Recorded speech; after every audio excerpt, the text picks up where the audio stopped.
Pues nada, muchísimas gracias por la introducción, Elena, y muchas gracias también al seminario, al grupo de Ecoinformática por haberme invitado a dar esta ponencia. La verdad que tenía muchas ganas de dar esta ponencia y de transmitiros mis conocimientos. No es que yo sea un experto en el tema, ni mucho menos, pero bueno, algo he trabajado con esto de las coordenadas espaciales y con el Point Pattern. Entonces, pues nada, muchísimas gracias por la oportunidad, ¿no?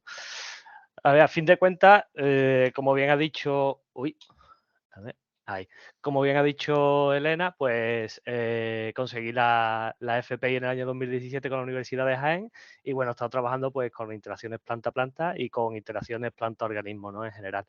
Entonces, en particular, pues bueno, de la tesis he sacado 4 artículos y he cogido 2 de ellos porque creo que pueden ser los más representativos para trabajar con esto del point pattern porque tocan un poco los aspectos básicos, ¿no? A fin de cuentas, pues es una introducción, ¿no? Al point pattern. Entonces tampoco quiero profundizar en exceso porque más vale dar mucho de poco que poco de mucho. Así que bueno, el seminario, pues, bueno, vamos a coger estos 2 artículos de referencia, ¿vale? Para trabajar a lo largo del seminario. Y bueno, pues, ¿cómo he estructurado el seminario? Pues, en primer lugar, ¿por qué vamos a utilizar Point Pattern Analysis? ¿Qué es lo que se puede hacer con Point Pattern Analysis? Vamos a ver 2 tipos de patrones. Vamos a ver los patrones simples, los univariados, y vamos a ver los patrones univariados y bivariados, pero que tienen una variable que está asociada a ese punto espacial, a esa coordenada, ¿vale? Y cómo lo vamos a hacer, ¿vale? Hay un software para ello que se llama Programita, aunque también se puede hacer con R, pero bueno, hacerlo con R o con Programita ya depende de lo que le guste más a cada uno, ¿no? Pero bueno, cada uno tiene sus ventajas y sus inconvenientes, ¿vale? Aquí os he puesto 2 libros en particular que son mis favoritos, donde podéis ver todo lo que vamos a hacer tanto a nivel del software de Programita como a nivel del R-Package de SpatStat, ¿vale? Que son los dos, pues muy buenos libros. Vale, entonces, vamos a dar comienzo un poco al por qué realizar este point pattern y precisamente es porque durante las últimas décadas, pues las capacidades computacionales que tienen los ordenadores pues es mucho más grande, entonces ahora mismo pues permite estudiar 2 variables claves en la ecología como son la densidad y la distancia, ¿no? Curiosamente, cuando se empieza a desarrollar este software es cuando a Hubble le da por abrir el melón y decir que cualquier mecanismo de coexistencia que esté operando en el bosque, pues tiene que dejar una huella espacial que puede ser detectada a través de mapas individuales de cada localización de cada especie, ¿no? Entonces, pues esto lo dice en el año 2001 y a partir de ahí pues empieza la gente a enfricarse a más no poder y empieza a sacar artículos y a recibir citaciones de una manera prácticamente casi exponencial, aunque ahora mismo nos encontramos un poquito en la meseta del point pattern, pero bueno, la primera década que tuvo ese surgimiento, pues la verdad que fue bastante bien recibida por la comunidad científica, ¿no? Pero bueno, volviendo un poco a Hubble, ¿qué es esto de una huella espacial? Pues bueno, una huella espacial no es más que si nosotros tenemos una serie de puntos en tiempo cero, ya puede ser, por ejemplo, plántulas, semillas, otros individuos, lo que sea, ¿vale? Pues en este tiempo cero lo que va a pasar es que van a actuar sobre estos puntos una serie de mecanismos, ¿vale? Que puede ser la dispersión de semillas, procesos que dependen de la densidad, habitat filtering, facilitación adultos reclutas, mutualismo, antagonismo, etcétera, etcétera, etcétera, ¿no? Pero lo que van a hacer estos mecanismos precisamente es dejar esta huella espacial de la que hablaba Hubble. Entonces, a fin de cuentas, lo que vamos a observar nosotros en la actualidad es un patrón que ha quedado marcado por estas huellas, ¿no? Entonces, ¿dónde se asienta el point pattern analysis? Pues aquí, en este tiempo. De manera que lo que vamos a hacer es analizar estas huellas espaciales para tratar de predecir cuáles son los mecanismos subyacentes que acaban configurando la comunidad. Pero esto, ¿cómo se hace? Vamos al qué y al por qué. ¿Qué es lo que puedo hacer si tengo puntos? Pues lo que puedo hacer es determinar el proceso de puntos que tengo en concreto, ¿no? Existen en general tres procesos de puntos que son los más estudiados, que sería pues el Complete Spatial Randomness, cuando los puntos pues no tienen ningún tipo de patrón. Tenemos patrones cluster, que son agregaciones espaciales, o bien vamos a tener una sobredispersión, que es cuando los puntos pues, están muy segregados unos de los otros, ¿no? Aquí en particular, en el proceso de cluster, ¿vale? Es donde nos vamos a centrar nosotros, en esta primera parte del seminario, ¿no? De tal forma que en base a unos patrones, a unas coordenadas X e Y y al patrón que tenemos, que sería el patrón 1, pues vamos a tener diferentes tipos de procesos de agregación o procesos de clúster, ¿no? Podemos tener, por ejemplo, un proceso simple de tomas, ¿no? Como se ve aquí en negro, podemos tener un proceso simple de toma con algunos puntos que están al azar, o podemos tener, por ejemplo, clúster grandes y dentro que albergan clústeres más chicos, etcétera, etcétera, etcétera, ¿no? Hay muchísimos tipos de procesos de clúster y aquí os pongo el libro precisamente de Thorsten Vigan y de Kirk Molenin, que habla muy bien y detalla muy bien qué tipo de proceso de punto puede dársele en la realidad, ¿no? Pero vale, ¿cómo determino yo cuáles son mis clústeres o cuál es el radio del clúster, la densidad de individuos que tengo en ese clúster? Existen una serie de parámetros que son los que vamos a determinar nosotros en este seminario, ¿no? Pero ¿cómo sé yo si un proceso de puntos está agregado o no? A ver, se puede ver a simple vista, ¿no? Pero nosotros, a fin de cuentas, lo que estamos buscando son los datos, ¿no? Las entrañas de ese proceso de clúster. Y para ello nos vamos a servir de unas cosas que se llaman summary function, ¿vale? Que son unas funciones estadísticas, y esta summary function lo que vamos a hacer es someterla a test de simulación, ¿vale? Vamos a ver primero cómo funciona en sí este programita, ¿vale? Este proceso de clúster, a fin de cuentas, viene definido por 3 summary functions distintas. La primera es la pair correlation function, ¿vale? Que sería la densidad de individuos respecto a otro punto, y la forma que tenemos de averiguarla es, pues, si nos fijamos aquí en la esquina inferior izquierda, eh, lo que hace Programita o lo que hacen los análisis espaciales de puntos es que cogen un punto tipo de la comunidad y ahora empiezan a trazar anillos, como se puede apreciar. De tal forma que cuando haces esto para toda la comunidad y todos los puntos que tenemos, lo que acabamos es generando un patrón y obteniendo un patrón observado que es el que se aprecia aquí con los puntitos en rojo, ¿vale? Entonces, esta sería la primera y la más importante de toda la summary function, que ya decimos es la densidad de puntos respecto a un punto tipo de la comunidad, ¿vale? Después, otra cualidad de un proceso de clúster es el vecino más próximo, ¿vale? Que trabaja básicamente igual que la pair correlation function, pero en lugar de calcular las densidades, lo que calcula es la probabilidad que existe, ¿vale? De encontrar al vecino más próximo a distancias consecutivas respecto a un punto tipo de la comunidad, ¿vale? Y por último, la última función que puede definir este proceso de puntos, este proceso cluster, sería la función del empty space, el spherical contact distribution, que por cierto no lo tengo escrito por aquí, ¿vale? Que a fin de cuentas lo que hace es, en lugar de coger un punto tipo, coge un espacio vacío. Y en función de ese espacio que hay vacío, empieza a calcular dónde estará el vecino más próximo, ¿vale? Pues esto sería nuestro proceso de puntos.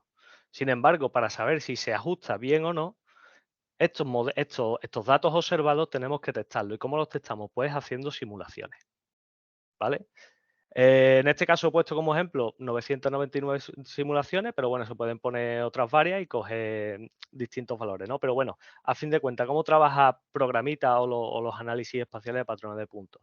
Pues bien, lo que hacen es que cogen este modelo de puntos y en base a nuestra summary function empiezan a aleatorizar, entre comillas. Lo que están haciendo no es aleatorizar en sí, sino generar 999 tipos de procesos de clústeres distintos, ¿vale? Con estos 999 simulaciones, para cada una de las simulaciones, lo que va a calcular es estas 3 summary functions.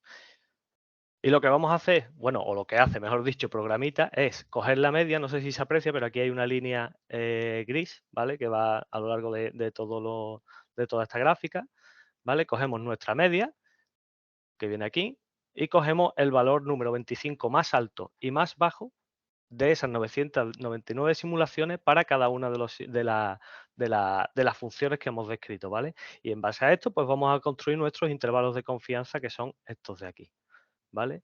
¿Cuándo sabemos si el proceso está ajustado o no? Pues cuando nos salen nuestros datos observados del patrón simulado, es decir, es lo que esperaríamos bajo un proceso de clúster. Pero bueno, como bien he dicho, procesos de clúster hay unos pocos y muchas veces sucede que más de un proceso de clúster se puede acabar ajustando. Entonces, ¿cuál es el que vamos a seleccionar? Pues bueno, afortunadamente tenemos una cosa que se llama los likelihood, ¿vale? Y a partir de ahí, pues podemos sacar la KK Information Criteria y en base a eso podemos seleccionar nuestro tipo de clúster, ¿no? Y a partir de que ya hayamos seleccionado cuál es nuestro proceso de clúster de interés, pues vamos a obtener una serie de parámetros como puede ser el número de clúster, el porcentaje de nuestro plot que está cubierto por este proceso de clúster, el tamaño del clúster, la densidad de puntos por clúster, etcétera, etcétera, etcétera. Entonces, ¿qué es lo que hemos hecho básicamente? Pues de unas coordenadas espaciales que teníamos por ahí, hemos sacado una serie de datos y con esta serie de datos los vamos a exportar y nos lo vamos a traer a R. Y en R es donde vamos a analizar este tipo de procesos. ¿Vale? Pero bien, como hemos dicho, ¿qué software utilizamos? Así en la literatura existen dos tipos principales de software, ¿vale? Bueno, un software y un paquete de R. El software programita, pues bueno, es gratis, pero se lo tienes que pedir a Thorsten en la página esta que venimos aquí, de tal forma que lo que te va a enviar es un archivo zip, lo descomprime y ya puedes trabajar, ¿vale? Ventaja de este software, pues que tiene los modelos nulos implementados ya, ¿vale? Desventaja, no tiene código abierto y ventaja que es bastante más habilitable para la gente que estamos empezando con Point Pattern Analysis, ¿vale? Por otro lado, tenemos Spark donde los modelos nulos no están implementados, sino que lo tenemos que programar nosotros y es, la verdad que lleva bastante tiempo, ¿vale? Ventaja, pues es código abierto, pero es menos friendly, aunque los gráficos sí que es verdad que son bastante más bonitos, como se puede apreciar. Así que, ¿qué vamos a utilizar nosotros hoy? Pues bien, hoy vamos a utilizar Programita, ¿vale? Entonces, desafortunadamente no he podido contactar con el propietario de este software para que lo podamos colgar en GitHub y demás, pero si estáis interesados, tenéis vuestras coordenadas espaciales y lo queréis solicitar, pues simplemente metiéndoos en esta página web, se lo podéis pedir a Thorsten y estoy seguro, vamos, 100% que os lo envía, ¿vale? Así que bueno, vamos a empezar con la primera práctica, ¿no? Entonces, lo que vamos a ver aquí, pues son los patrones univariados, ¿vale? Aunque existen diversos tipos de patrones, pero nos vamos a centrar aquí. Y lo que vamos a hacer en esta primera parte de la práctica de este seminario, pues en base a las coordenadas X e Y que tenemos, pues vamos a hacer un análisis de Complete Spatial Randomness para testar si los puntos están distribuidos al azar y después vamos a ajustar un proceso de clúster para extraer unos parámetros y posteriormente hacer un análisis de thinning espacial, ¿vale? Entonces, me voy a salir de aquí, ¿vale? Y voy a compartiros otra pantalla que tengo por aquí. A ver.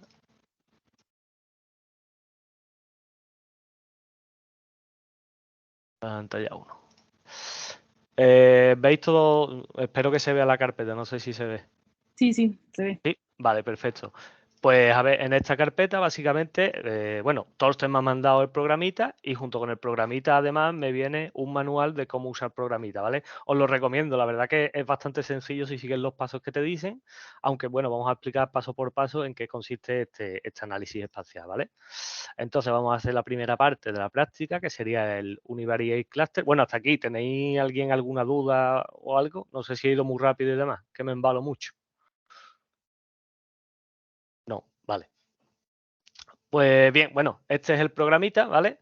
Este concretamente lo hizo en diciembre de 2022, pero bueno, entonces lo va actualizando a medida que pasa el tiempo, ¿vale? Entonces, vamos a abrir nuestro Excel con nuestro raw data, ¿vale?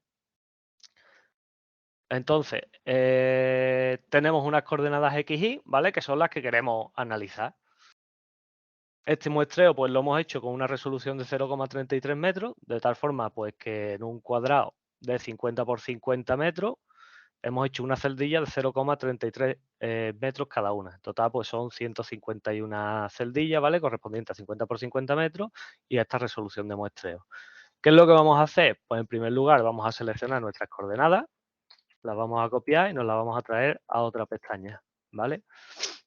Si os fijáis, aquí tenéis diferentes colores y lo que tenemos que hacer pues es pegar aquí estas coordenadas X e Y, ¿vale?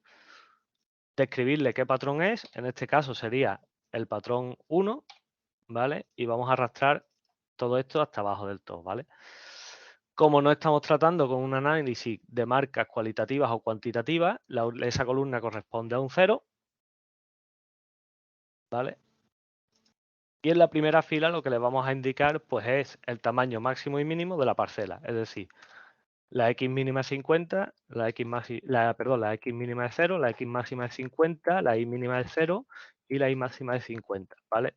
Y en total aquí también le vamos a indicar el número de puntos, que el número de puntos en este caso es de 417, ¿vale? Pues con todo esto, ¿qué vamos a hacer? Lo vamos a copiar y nos lo vamos a traer a nuestra carpeta donde tenemos el programita. Y aquí vamos a crear un archivo nuevo que lo vamos a llamar exercise, uy, exercise 1, ¿vale? Lo abrimos y pegamos ahí nuestro dataset. Uy, y guardamos, ¿vale? Ya se nos ha quedado guardado, así que ya lo podemos analizar. Pero antes tenemos que cambiarle el nombre porque la extensión de los archivos, si os fijáis, está en formato TXT. Programita no trabaja con TXT, sino que trabaja con formato .dat, ¿vale? ¿Deseas cambiarla? Sí. ¿Vale? Entonces ya vamos a poder analizar nuestros datos. Para ello vamos a abrir el programita. Como bien podéis ver, la interfaz que tiene programita, hemos dicho que era friendly, pero tampoco es tan friendly, ¿vale? Pero sí que tenemos que seguir paso por paso para poner a analizar nuestros datos, ¿vale? Lo primero que te pregunta programita, ¿qué quieres hacer? Pues un análisis estándar, un análisis de marca, un análisis filogenético o un goodness of fit después de que termine la simulación. Vamos a empezar con algo sencillito, ¿vale? Que es un análisis estándar para ver cómo están dispuestos nuestros patrones. Entonces, vamos a seleccionar aquí Exercise 1, ¿vale? Y se nos ha abierto aquí una nueva pestaña donde nos pregunta el tamaño actual de la celdilla. Como hemos dicho, la resolución de muestreo era de 0,33, así que es lo que le vamos a indicar aquí. Presionamos OK y aquí tenemos el ring width. Si bien recordáis, cuando hemos explicado antes la Pair Correlation Function, hemos explicado que trabajaba en forma de anillos, a distancias consecutivas desde el punto focal, ¿no? Entonces, lo que le vamos a dar aquí pues, es la amplitud de ese anillo. ¿Qué pasa? Que si tenemos una resolución de muestreo de 0,33 y le damos únicamente 0,33 metros como tamaño del anillo, no vamos a tener suficientes puntos que analizar en ese círculo. Entonces lo que se va a generar pues son una serie de picos que no nos van a permitir ver bien el patrón, ¿no? Como bien se observa aquí en la Pair Correlation Function, ¿vale? Para tener una medida más exacta o más acertada de ello, lo que nos hace falta es albergar una mayor cantidad de puntos. ¿Cómo se consigue esto? Ampliando el ring width, ¿vale? Entonces, en lugar de 0,33 metros, vamos a irnos por lo alto y vamos a poner 3 metros de ring width. Entonces, cada anillo ahora, respecto al punto central, tiene una anchura de 3 metros. Entonces, ¿qué ha pasado? Pues que se ha suavizado esta gráfica porque tiene un número mayor de puntos y la varianza pues se ha simplificado. Entonces ya tendríamos lo que hemos visto que es nuestra Pair Correlation Function. Entonces, una vez que ya tenemos esto, ya podemos empezar a analizar. ¿Cuál era el primer análisis que íbamos a hacer? El Complete Spatial Randomness. ¿Se distribuyen nuestros puntos al azar? Pues vamos a verlo. Para ello hay que cliquear en el botón de Calculate Simulation Envelopes, ¿vale? Y se abre una nueva pestañita aquí donde nos pide el número de simulaciones. Hemos dicho que íbamos a hacer 999. ¿Vale? En este caso vamos a hacer 999, pero en otros casos vamos a hacer menos, porque es un programa que tarda mucho en cargar y las simulaciones pues consumen bastante memoria, entonces puede hacer falta un ordenador bueno. ¿Vale? Entonces ya tenemos nuestras simulaciones, tenemos nuestros intervalos de confianza y aquí aparecen una serie de modelos nulos, ¿vale? Esta es una de las ventajas que he dicho antes que tenía programita porque así no tenemos que programar todos y cada uno de los modelos nulos que queramos testar, ¿vale? En concreto, pues vamos a testar que el patrón 1 y el 2 es random. ¿Qué sucede? No tenemos patrón 2, con lo cual esto va a ser 0 y solamente vamos a testar el patrón 1. Entonces, cliqueamos aquí y presionamos en calcular el índice. Si os fijáis, todos estos puntos ahora mismo lo que están haciendo es seguir una distribución totalmente random, ¿vale? Entonces vamos a poder comparar ahora los valores observados frente a los esperados y saber si nuestros puntos se van a distribuir o no al azar, ¿vale? Vamos a darle un segundito a que termine esto.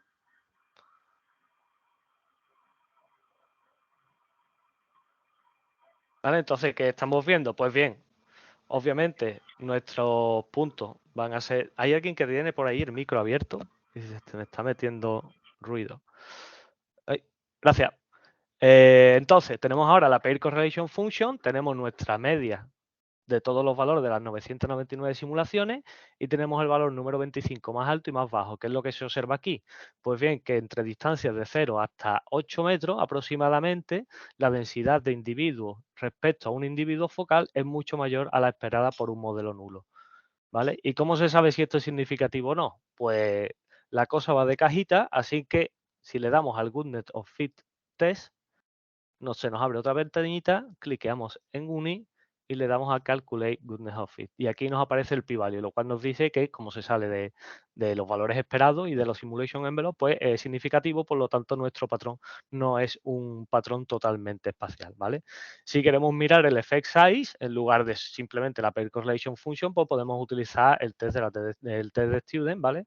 Que a fin de cuentas lo que nos va a dar es cuánto de superior, en este caso sería casi 20 veces superior a lo esperado por un modelo de Complete Spatial Randomness, ¿no? Así que bueno, hemos descartado ya que exista esta complementariedad, hemos descartado que exista esta aleatoriedad. Así que lo que vamos a hacer ahora es testar si nuestros datos pues siguen un proceso cluster. ¿Vale? Entonces vamos a cerrar aquí y vamos a cerrar también programita. ¿Por qué? Porque si os acordáis, esta carpeta estaba totalmente vacía y una de las cosas que le pasa a programita, que sirve, que es súper útil, pero te genera un montón de mierda en la carpeta donde estás trabajando. ¿Vale? Así que nos vamos a quedar únicamente con nuestros datos. Si os fijáis, le he puesto un guión bajo para tenerlo siempre arriba y poder borrar siempre lo que se genera por la parte de abajo, ¿no? Entonces, ya hemos visto que nuestros datos no siguen un patrón random. Entonces, ¿qué es lo que vamos a hacer? Pues vamos a volver a introducir nuestros datos y esta vez lo que vamos a hacer es testar un proceso de clúster. Vamos a ponerle ring width otra vez de 3 metros. Vamos a calcular el index y ven, han desaparecido los simulation envelopes. ¿Vale? Una vez que tenemos ya aquí nuestro estadístico, pues vamos a calcular los intervalos de confianza. En este caso lo voy a hacer con 199 simulaciones porque las 999 pueden tardar bastante, ¿vale? Entonces cliqueamos aquí, le damos 199 simulaciones y hemos cogido esta vez el quinto valor más alto y más bajo. ¿Por qué cogemos este valor? Pues bueno, porque digamos que es el límite donde ya nos marca si existe significancia o no en nuestro patrón respecto a lo que vamos a generar, ¿vale? De todos los procesos que tenemos aquí, ya hemos testado el patrón 1 como random, ¿vale? Aquí tenéis otro. Si queréis trastear, pues os invito a que si tenéis coordenadas espaciales os descarguéis esto y lo hagáis por vuestra cuenta. Ya lo digo, la idea era que pudierais estar también trabajando, pero bueno, no se ha podido, así que no pasa nada. Tenéis el vídeo colgado en YouTube dentro de poco. Entonces, esta vez lo que vamos a hacer es ajustar un proceso de clúster, ¿vale? Al clicar aquí en Cluster Process, te vienen una serie de procesos más generales y lo que vamos a hacer es ajustarlo de una forma automática, ¿no? En este caso vamos a clicar en Univariate doble cluster. No tenemos un clúster bivariado, sino univariado, porque solamente tenemos una especie en este caso. Y vamos a clicar en Automated, ¿ok? Una vez que tenemos esto, le damos al OK. Y ahora, si os fijáis, aquí lo que está haciendo el algoritmo de programita es tratar de hacer link entre los datos observados, que serían la gráfica negra, y los datos esperados, que es el patrón que está tratando de ajustar con esta línea roja que se va moviendo, ¿vale? ¿Cómo lo va ajustando? Pues bien, lo que está haciendo es modificar diferentes parámetros dentro de cada fórmula de clúster hasta que nos dé pues el que esté, digamos, más ajustado, ¿no? Así que bueno, esto puede tardar un rato y por eso he dicho lo de hacer 199 simulaciones en vez de 999, porque bueno, te puede llevar perfectamente 24 horas analizando este tipo de datos. ¿Ha ido muy rápido o alguien se ha perdido?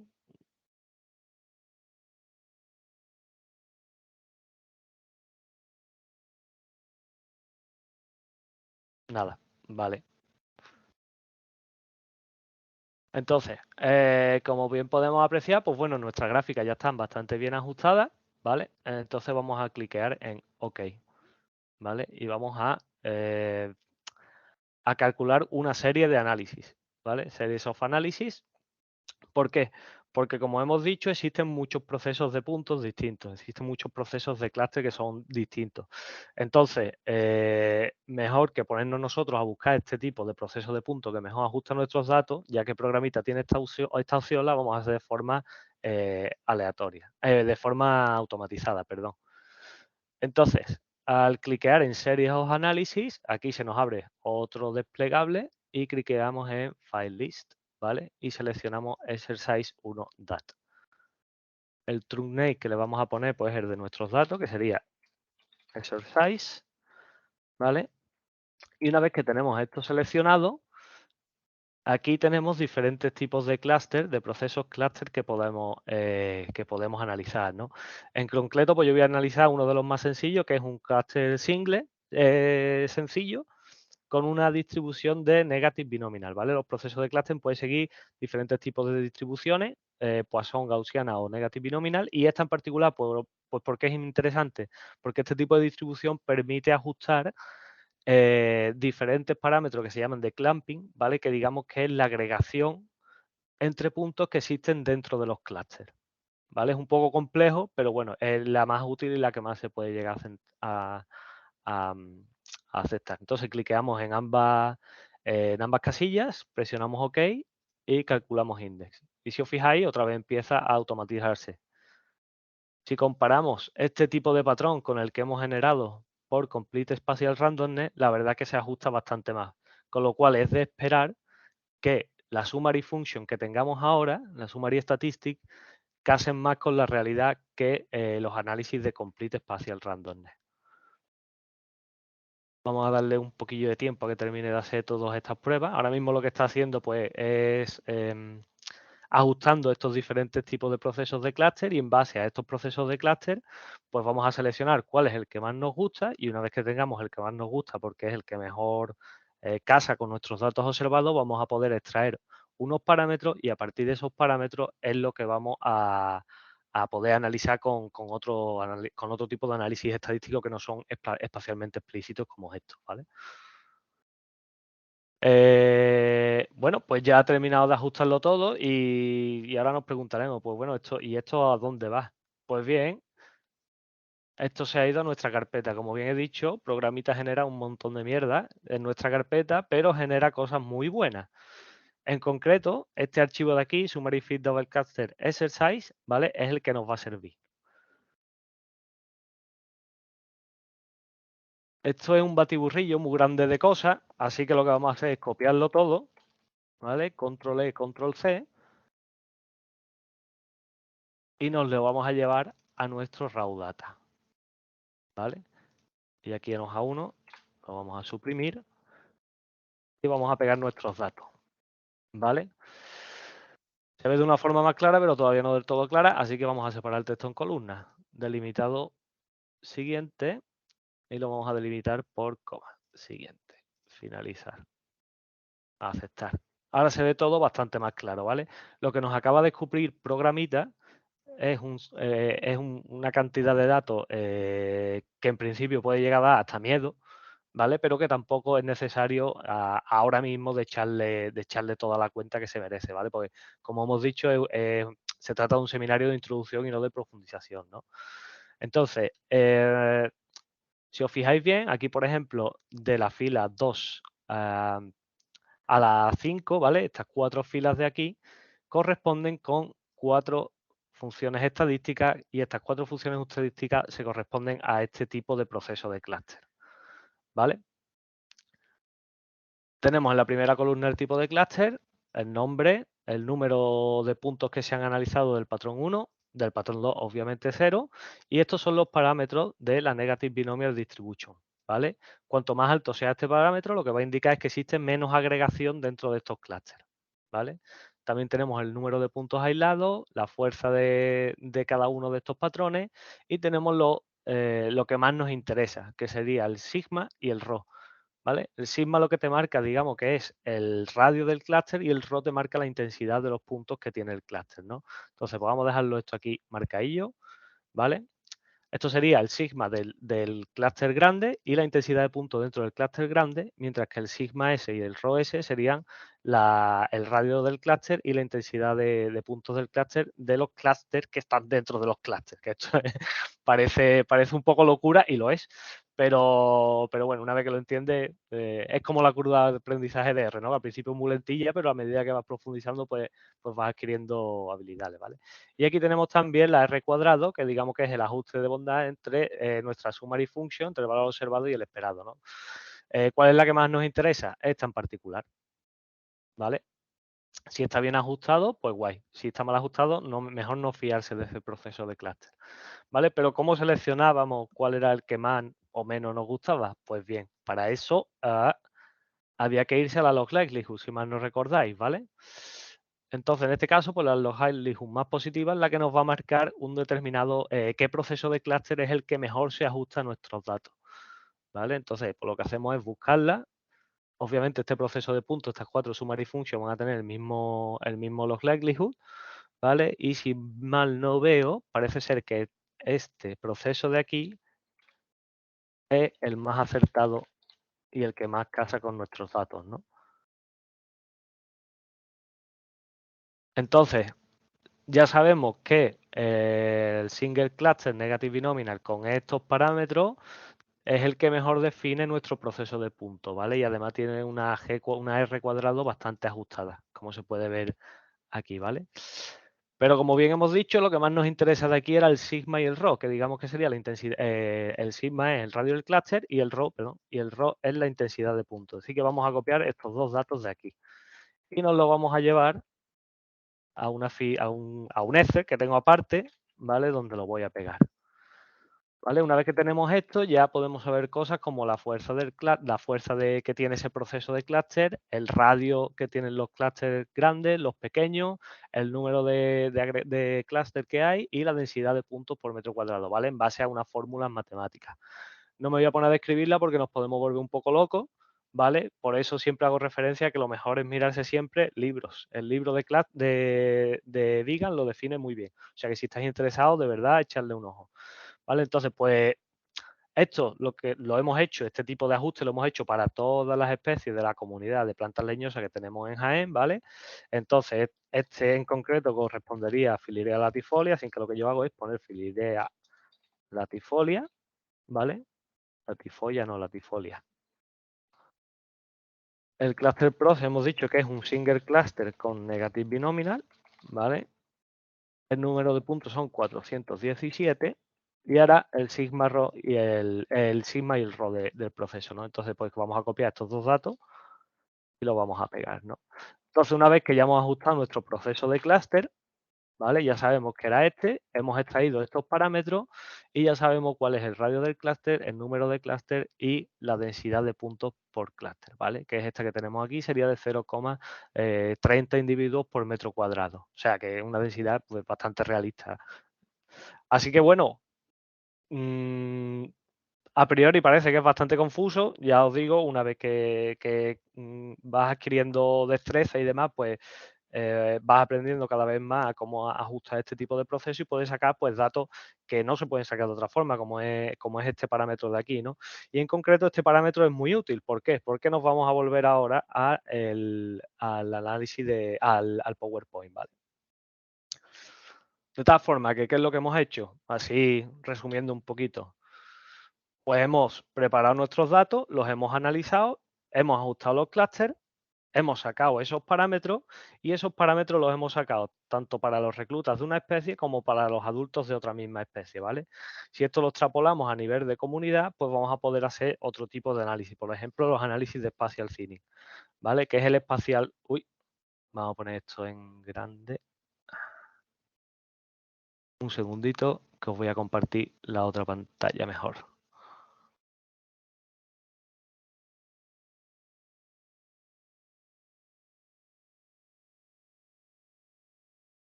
Vale. Entonces, como bien hemos dicho, hemos ajustado nuestros procesos de puntos tanto para reclutas como para adultos.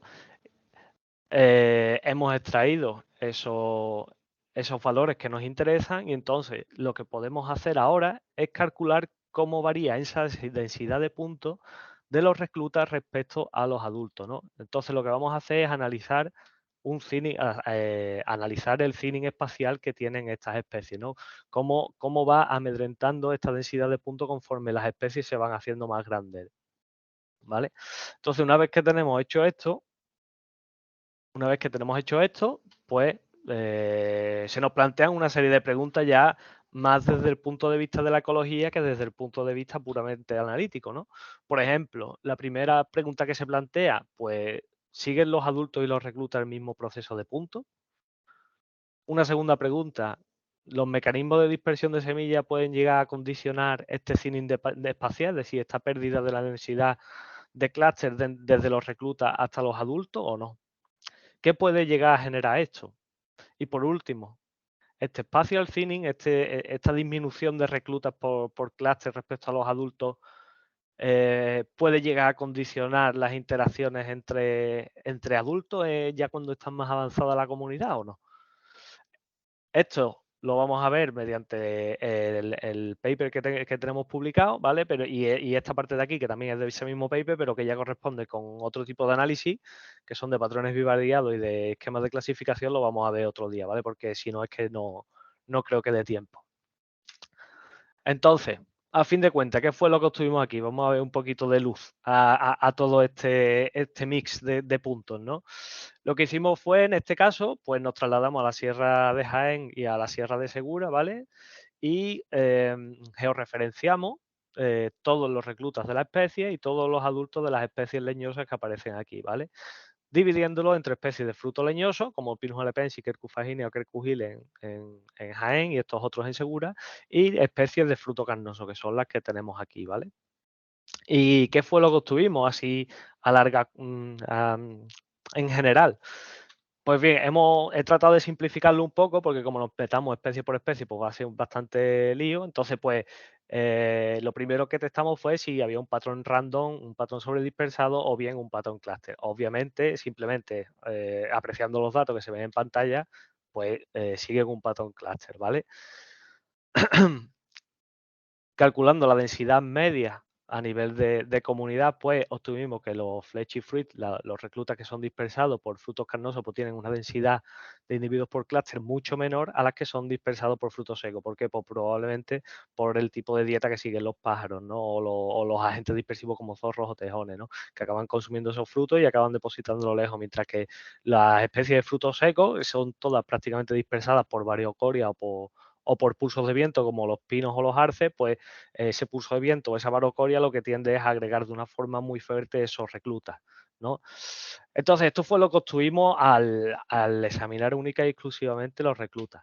¿Pero qué pasó con los adultos? Pues bien, pues los adultos lo que sucede es que, en primer lugar, los procesos de clúster se mantienen, es decir, si tengo una especie cuyos reclutas siguen una distribución de un proceso doble de clúster, los adultos también la van a seguir manteniendo, ¿vale? Tanto en frutos carnosos como en frutos secos, lo cual a priori ya sugiere que existe un legado de la dispersión. Pero curiosamente, a pesar de que estos clústeres, este tamaño de clúster y este tipo de proceso de clúster se sigue manteniendo tanto en este tipo de especies como en esta otra, sí que existe una disminución mucho más fuerte de individuos por metros cuadrados en las especies que son dispersadas por frutos leñosos en lugar de las que son dispersadas por frutos carnosos.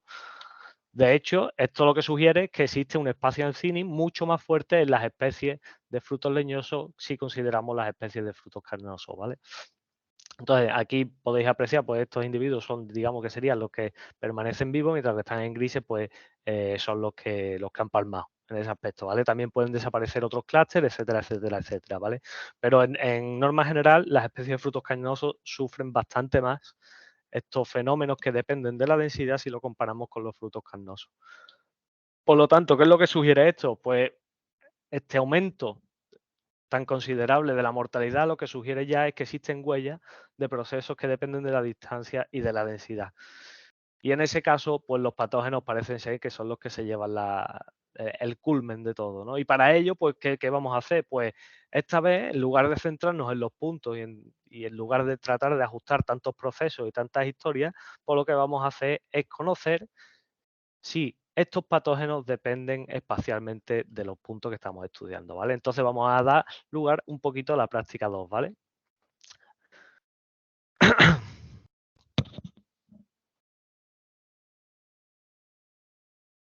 Ay. Bueno, pues la pregunta que nos hicimos era que aquí existía una densodependencia súper fuerte y que los patógenos podían estar originando esto, ¿no? Entonces, ¿qué fue lo que hicimos? Pues plantear la pregunta. ¿Dependen los patógenos de la densidad de sus hospedadores? En este caso, pues bien, tenemos el mismo tipo de sistema, el mismo tipo de especie, ¿vale? Pero esta vez lo que hemos hecho, en vez de asignarle a cada punto un nombre llamado especie, le vamos a asignar un nombre que sea Healthy Recruit o Infected Recruit. ¿Está sano o está infectado, no? Entonces, mediante análisis de point pattern, lo que podemos saber es si estos agentes pues, son densodependientes o no. Pero es que además también podemos saber si estos agentes densodependientes dependen de la distancia a individuos focales con los que comparten patógenos, ¿no? En particular de conespecíficos.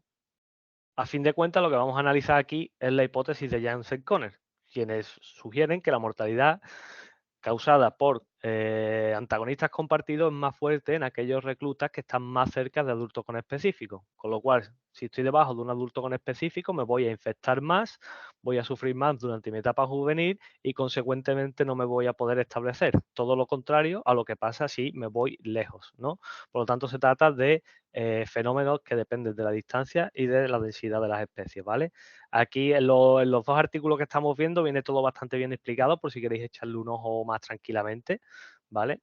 Pero en general yo creo que es bastante entendible si vamos, si lo bajáis y le echáis un vistazo, ¿vale?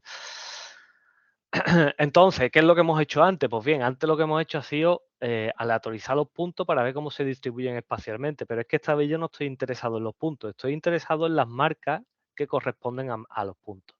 Entonces, en este caso no vamos a randomizar o ajustar procesos de clase de ningún punto. Lo que vamos a hacer es fijar nuestros puntos y aleatorizar las marcas, ¿vale? Y para ello nos vamos a servir ahora de otras dos summary functions, ¿vale? Que son la Mark Connection Function y la Mark Correlation Function. La primera se usa sobre todo para grid-based analysis, análisis que están basados en cuadrícula, mientras que la Mark Correlation Function principalmente para listas de coordenadas, ¿vale? Entonces, qué es lo que hace realmente este tipo de análisis? Pues bien, es muy parecido a lo que os he explicado antes, simplemente desde un punto focal pues se empiezan a lanzar anillos que son a distancias consecutivas desde este punto focal. Entonces lo que hacemos es estudiar si la probabilidad, en este caso de infección, depende bueno, sí, depende de otro individuo focal. Es decir, ¿se distribuye esta infección de una manera random o depende de otro patrón? ¿Son densodependientes estos organismos o no? Entonces, uy, coge spoiler. Vamos a ver de forma rápida una práctica antes de que se me coma el tiempo mucho. Entonces, nos vamos a... voy a dejar de compartir. Esto de dejar de compartir es un rollo. Pantalla 1, compartir. ¿Vale? En este caso, pues bueno, he creado otra carpetilla de Mark Correlation Function y lo que vamos a estudiar es si los agentes son densodependientes o no, ¿vale? Aquí tenemos nuestro raw data. Vamos a cerrar este de aquí, que ya no lo queremos. Y vamos a abrir este otro. ¿Vale? Entonces aquí pues ya tenemos nuestro set de datos preparado, ¿vale?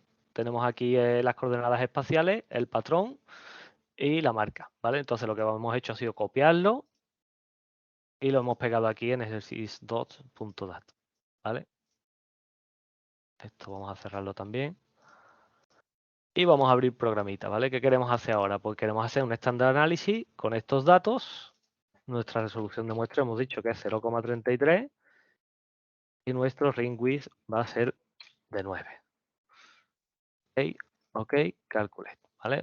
Ahora tenemos tanto los reclutas que están sanos como los que están infectados, ¿vale? Es lo que se ve aquí, por eso hay dos colores. Espero que no haya ningún daltónico en la sala, porque de ser así sería bastante complejo que pudierais ver los puntos distintos. ¿Vale? Ahora lo que vamos a hacer es cliquear en Calculate Simulation Envelopes, ¿vale? Como bien he dicho, Vamos a poner 195 y 5, y en este caso no vamos a estudiar los patrones, cómo se distribuyen estos patrones de puntos, sino que lo que vamos a estudiar es la marca, la variable.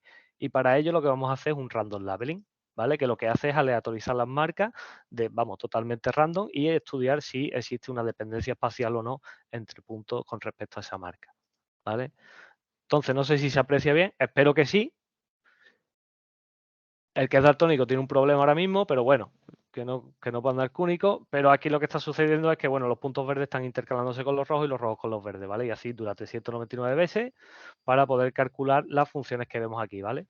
Que a fin de cuentas, pues tenemos la densidad de reclutas infectados respecto a reclutas sanos y la probabilidad de reclutas infectados respecto a reclutas sanos. Vamos a esperar a que termine un segundito. Aquí está. ¿Vale? ¿Qué es lo que estamos viendo aquí? Pues bien, estamos viendo que la infección por patógenos no se distribuye al azar, sino que depende efectivamente de esto, de los puntos, ¿no? Esto lo que nos está diciendo básicamente es que la probabilidad de encontrar individuos infectados con respecto a otros infectados es superior a lo esperado por el modelo nulo de randomness, con lo cual ya estamos evidenciando de que efectivamente los patógenos son organismos densodependientes, ¿vale? Estaríamos respondiendo ya a una parte de la pregunta que nos hemos planteado, ¿vale? Entonces vamos a cerrar aquí. Bueno, obviamente, si queréis saber la significancia, ya lo he dicho, aquí tenéis que marcar goodness of fit, cliqueamos uni y ya nos sale eso, ¿vale? Calculate goodness of fit rank, ¿vale? Y ya sale que tenemos una p-value, obviamente se aprecia, pero bueno, y si queréis el de este, pues igual, ¿no? Hacéis el effect size, ¿vale? Pero, ¿qué pasa? Pues si queréis guardar los resultados, aquí le dais a Save Result, le ponéis el nombre que queráis y se os guarda directamente en la carpetilla que hemos creado, ¿vale? Y a partir de ahí, pues ya podéis vamos, básicamente lo que se os guarda es esto, ¿vale? Pero ya lo podéis trastear con R, lo podéis meter en ggplot por si queréis que los gráficos te queden más bonitos, etcétera. Ya podéis hacer ahí lo que queráis, ¿vale? Entonces, bueno, hemos respondido a esta primera pregunta, vamos a responder a la otra. Para responder a la otra, vamos a estudiar si la infección de los reclutas depende de la distancia a los individuos con específicos, a los adultos con específicos, perdón. Vamos a cerrar aquí y vamos a hacer el Trivariate Random Labeling, ¿vale? Se llama así el modelo. ¿Vale? En este caso, como bien podéis ver, tenemos un patrón bivariado, donde el 2 representa a los adultos y el 1, donde el 2 representa a los reclutas y el 1 representa a los adultos, ¿vale? Entonces, este es 0 por defecto, esta columna es 0 por defecto, ¿vale? Y aquí lo que podéis meter es una marca cualitativa o cuantitativa. En este caso nosotros hemos metido una marca cualitativa que no es más que si el recluta está infectado o no está infectado, ¿vale? Entonces lo que hacemos es copiar todo esto, nos lo traemos aquí, ¿vale? Lo pegamos, lo cerramos y en este caso la extensión con la que vamos a guardar es la extensión de MCF, Marco Relation Function, ¿vale? Abrimos programita una vez más y esta vez no aparece nada aquí. ¿Por qué? Porque vamos a hacer una Marco Relation Function. Ahora si os fijáis ya sí que aparece el archivo que queremos examinar, ¿vale? Entonces son listas con coordenadas, nuestro bin width es de 0.33, nuestro ring width es de 9 y el máximo radio es de 50, que es el tamaño de la parcela. Presionamos OK y calculamos index, ¿vale? Aquí lo que se aprecia pues, es el mapa de nuestras coordenadas espaciales, donde el rojo son los adultos y si os fijáis bien, los verdes son los reclutas, ¿vale? Y los reclutas tienen pues la categoría de infectado o la categoría de no infectado, que son más chiquitillos los puntitos que veis aquí, ¿vale? Entonces, en este caso, ¿qué es lo que vamos a hacer? Pues vamos a hacer un random labeling, pero tomando como referencia al adulto. Para ello vamos a clicar en Calculate Simulation Envelopes. Vamos a poner 199 y 5. Y vamos a clicar en el que las marcas del patrón 1, es decir, de los adultos, están fijas y las del patrón 2 son random. Y vamos a presionar en Calcul Index. Uy, espérate que no se ve. Aquí está. ¿Veis que se van? Vamos a darle otra vez. ¿Veis que se van aleatorizando las marcas, ¿no? Las de 0 pasan a 1 y las de 1 pasan a 0. Entonces lo que vamos a medir ahora pues es esa probabilidad de infección, pero en lugar de medirla entre reclutas y reclutas, la estamos midiendo ahora entre adultos y reclutas. ¿Y qué es lo que obtenemos aquí? Pues bien, como hemos cliqueado en normalizado, lo que nos está dando es el effect size, ¿vale? Y lo que vemos es que, vamos a poner esto para apreciarlo mejor. En este caso es un patrón bivariado, ¿vale? Y obtenemos que las salidas del modelo nulo sí que son significativos. Por lo tanto, la infección no se distribuye al azar, sino que depende de la distancia adultos con específicos, y esta infección, esta probabilidad de infección es bastante más alta, entre 3 y 8 metros creo que también, ¿vale? A ver, vamos a cerrarlo. Sí, aproximadamente entre 3 y 8 metros, ¿vale? Consecuentemente, lo que estaríamos viendo aquí es que efectivamente sí que existe una denso dependencia de un efecto, lo que estamos viendo es que la infección depende de la distancia a un individuo, a un adulto con específico, y de la densidad de reclutas que estén cerca de ese adulto, ¿no? Por lo tanto, lo que estaríamos respondiendo es a la pregunta que hemos hecho antes de si la infección de los reclutas depende de la distancia a adultos con específicos. Con ello, ¿qué es lo que estamos haciendo? Estamos respondiendo a la hipótesis de Janssen-Connell. Pero bueno, a fin de cuentas, ¿cuáles son? Os voy a resumir un poquito el paper este, que tiene un poco de, de leña, y hasta que lo entiendes pues puede pasar un rato. Pero bueno, aquí lo que hicimos pues básicamente eso, dividimos la hipótesis de Janssen con el entre, que es la probabilidad de dispersión de semillas, probabilidad de establecimiento y probabilidad de reclutamiento, ¿vale? Y lo que observamos es que, en primer lugar, existe una mayor densidad de reclutas a estas distancias de los adultos, que casualmente coincide con el buffer, donde existe una mayor probabilidad de infección, ¿no? Entonces, cuanto más densidad y más cerca del adulto, cuanto más densidad de recluta hay cerca del adulto, lo que sucede es que existe una mayor probabilidad de infección. Consecuentemente, ¿qué va a pasar a largo plazo? Pues que estos reclutas van a acabar palmando, y si hacemos un análisis de concurrencia espacial entre adultos de la misma especie, lo que vamos a acabar viendo es que efectivamente, cuanto más te alejas de un adulto de tu misma especie, más probabilidades tienes de reclutarte, ¿no? Esto sería como, bueno, a fin de cuentas, un resumen del paper este, ¿no? Entonces, la conclusión principal que sacamos de este estudio, pues, era que los patógenos son organismos densodependientes que causan una mortalidad y que acaban determinando la estructura espacial de las especies, y para ello nos hemos servido de point pattern para poder hacerlo bien. Y en segundo lugar, que los mecanismos de Janssen-Connell están operando en sistemas forestales mediterráneos. ¿Pero por qué es importante esto? Pues bien, porque en esta distancia que hemos dicho, entre 3 y 8 metros, es donde existe una mayor infección y por ende va a existir una mayor mortalidad. ¿Qué pasa si existe una mayor mortalidad de individuos con específicos? Que ese nicho espacial que queda cerca de estos adultos puede ser ocupado por otras especies, ¿no? Entonces, esto se va concatenando dentro de la comunidad, y al final lo que acabamos describiendo es que Janssen-Connell es un mecanismo que puede estar explicando esta coexistencia de especies, y puede ser un mecanismo que ensamble la comunidad, ¿no? Entonces, bueno, después de toda esta tralla que os he contado, mi, mi principal son las plantas, pero bueno, sí que es verdad que este tipo de análisis pues, puede ser aplicado a otro tipo de organismos perfectamente, como pueden ser a setas, por ejemplo, a nidos o madrigueras, a comunidades de mutualistas antagonistas, de posiciones agrópilas, etcétera, etcétera, etcétera, ¿no? Y este tipo de análisis lo que permite es estudiar si los puntos se distribuyen al azar, si están agregados, hasta qué distancia existe esa agregación, cómo varían las marcas con la distancia y cómo dependen unos patrones de otros. Y para ello es necesario atender a esta summary function, ya que son las que nos van a resumir las propiedades espaciales de cada patrón de puntos. ¿Vale? En este seminario, pues bueno, ya vamos rozando la orilla, tampoco me quiero extender más o menos creo que está en tiempo, pero bueno, en este seminario hemos visto los patrones univariados, los patrones marcados, y ya, pues bueno, si hay interés y si está bien acogido por todo lo que es la audiencia que tenemos hoy, pues en otra ocasión se podrían también ver los patrones multivariados y bivariados, y mezclarlo con análisis filogenético y fenotípico, ¿vale? Si queréis echarle un ojo a esto, pues bueno, también tengo otro paper por aquí puesto, que si os interesa, pues bueno, lo podéis bichear por si hay algo que podáis repescar y demás.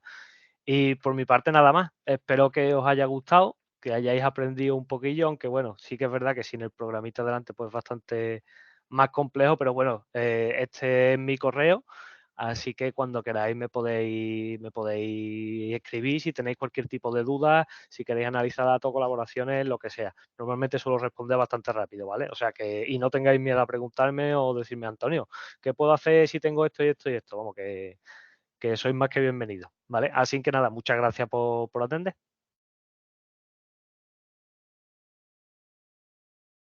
Hola, muchas gracias, Antonio. No sé si hay alguien que tenga alguna pregunta. Yo no sé por qué no puedo ver el chat. Entonces, si por favor hay alguna persona que vea el chat y sabe si hay alguna pregunta, si la puede leer, porque yo no lo veo. No hay preguntas de momento. Vale, vale. Mucha Eh, tralla. No, bueno, está muy bien, son un montón de cosas, la verdad, pero está guay ver saber todo el potencial que tiene este tipo de análisis. Si nadie se anima, yo te quería preguntar, has comentado en algún momento que existen varios tipos de agregaciones de clúster, puede ser. ¿Cómo puedes saber qué tipo de agregación, o sea, cómo puedes explorar ese tipo de agregación que pueden tener tus puntos, tus plantas, en fin, cualquier cosa?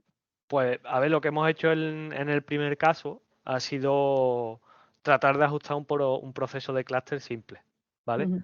Pero Programita también tiene otras opciones que te facilitan analizar este tipo de datos y saber si existen estos dobles clústeres, ¿no? Digamos, clúster aquí, enfocado. Clúster que son muy grandes y dentro tienen otros clústeres que son más pequeñitos, ¿no? Existe otra pestaña también en Programita de las muchas que tiene que te permite conocerlo, ¿no?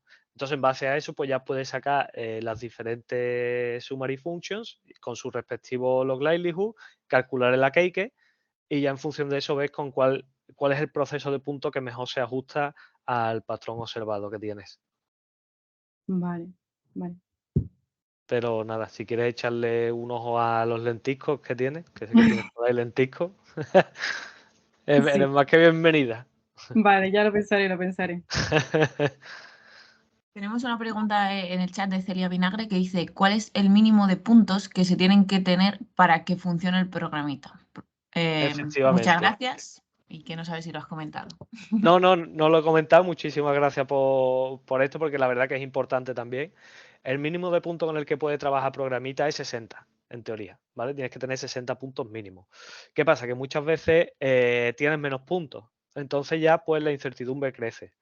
¿Cuál es la manera de saber si puedes trabajar con menos puntos? Pues en función de las funciones estadísticas que tengas, de la summary function, tienes que fijarte muy bien en cómo ajusta tu patrón esperado con respecto a tu patrón observado.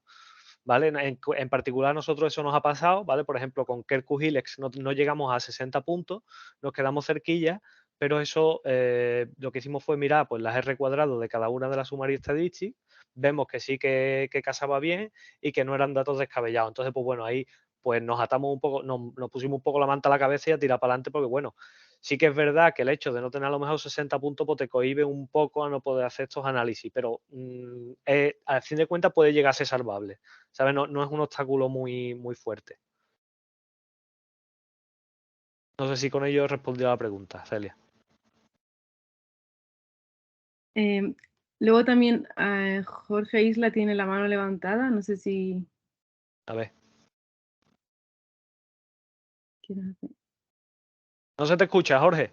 No, quizá tienes el micrófono silenciado. Y no se te escucha. Mm. Si no, puede poner la pregunta por el chat y alguien la lee.